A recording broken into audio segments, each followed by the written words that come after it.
في 74 أنا كنت انضممت إلى الإخوان من الناحية الفكرية، من ناحية الانتماء، ولكن ما زلت مع الأسرة.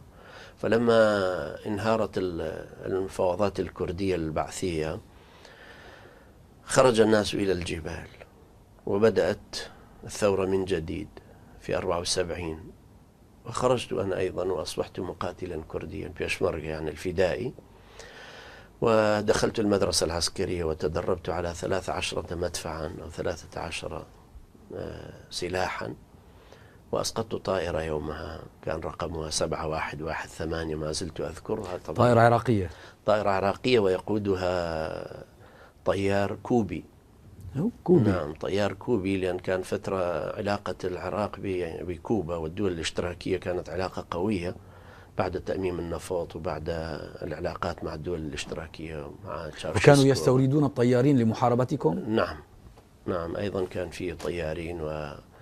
فأنا لما أسقطت الطائرة أخذت رأس الطيار، كان الرأس معي ل3 أيام مع الهوية اللي كان يحملها وبعض أجزاء من حطام الطائرة، وعملت منها كسارة قند هدية لوالدتي.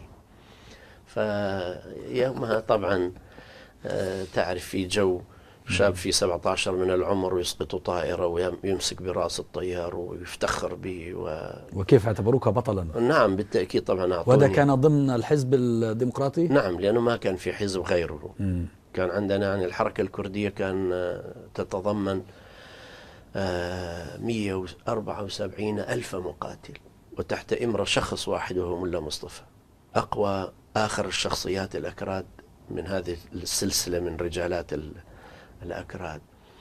فأيضا قوة نظامية كبيرة ومعسكرات كبيرة ومدارس عسكرية وقوة لا يستهان بها. ولكن التآمر الدولي بعدها من شاه إيران وهواريب وميديان في الجزائر بعد اجتماع أوبك في عام 75. في عام 75 بعدها اتفقوا على غلق الحدود وانهارت الحركة الكردية بعدها. ولم تعد الحركة الكردية تنال دعما من الإيرانيين؟